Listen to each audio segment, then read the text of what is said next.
रेणुका की शादी कुछ ही दिनों पहले शास्त्री नगर में हुई थी।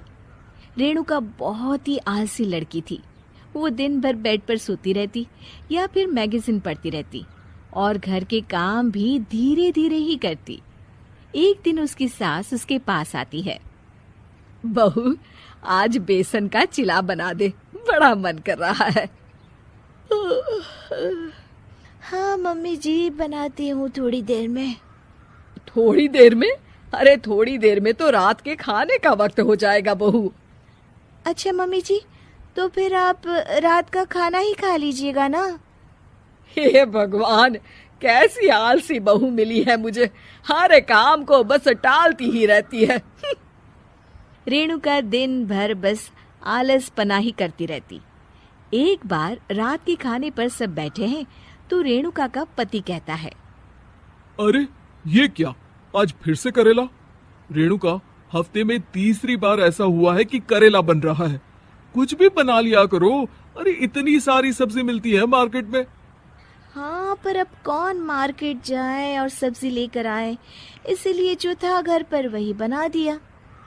बहू, फ्रिज खोल कर देखती तो पता चलता कि सारी सब्जियां रखी होती है, पर तुम्हारा आलसपन खत्म हो तो तुम्हारी नजर जाए ना। विशाल कमरे में आकर रेणुका से पूछता है, रेणुका, मैंने कहा था तुमसे कि मेरे लिए रुमाल ले आना। मेरे सारे रुमाल खराब हो गए हैं। तुम ले आई क्या? आज नहीं गई, कल ले आऊंगी। ओफो, पिछले 4 दिनों से मैं यही सुन रहा हूँ। बिना रुमाल के ऑफिस जाना पड़ रहा है। तुम तो बहुत ही आलसी होती जा रही हो रेणुका।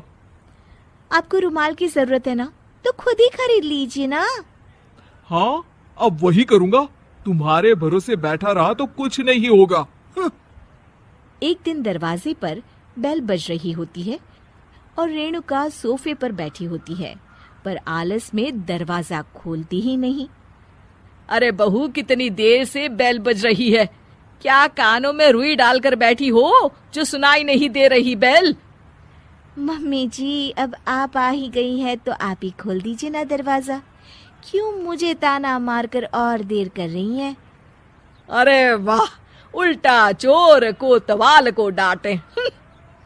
सास दरवाजा खोलती है तो उसकी पड़ोसन दरवाजे पर खड़ी होती है। दरवाजा खोलने में इतनी देर क्यों हो गई? सब सो गए थे क्या? और ये भी कोई वक्त है क्या सोने का? हाँ? अरे नहीं नहीं, ऐसी कोई बात नहीं है। आइए आइए, आप लोग अंदर आइए। ओफो, इन सबको भी अभी आना था। अब मम्मी जी लगा देंगी मेरी ड्यूटी किचन में। बहू पकोड़े तल दे, बहू चाय बना दे। अरे बहू, सो गई क्या? कब से आवाज दे रही हूँ, जा चाय बना कर लिया। हाँ मम्मी जी, अभी जाती हूँ थोड़ी देर में। सास रेणुका को आंख दिखाती है। मतलब थोड़ी ही देर लगेगी चाय बनाने में, अभी ले आती हूँ, बस झटपट। रेणुका रसोई में जाती है और इसी आलसीपन में वो चीनी की जगह नमक डाल देती है।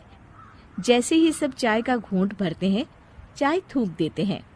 थू थू थू थू, ये कैसी चाय बनाई है तूने रेणुका? इसमें तो सारा नमक भरा है। हाँ, और ये पकोड़े, इसमें इतनी मिर्च है कि मेरी तो हालत ही खराब हो गई खाकर। और रेणु जी, आपकी खातिरदारी में पहले तो कभी कोई कमी नहीं रहती थी, पर जब से आपकी ये बहू आई है ना, मामला कुछ गड़बड़ा सा गया है। हाँ हाँ, जहाँ आप इतनी एक्टिव हैं, वहीं आपकी बहू एकदम आलसी, एकदम राम मिलाई जोड़ी लगती है।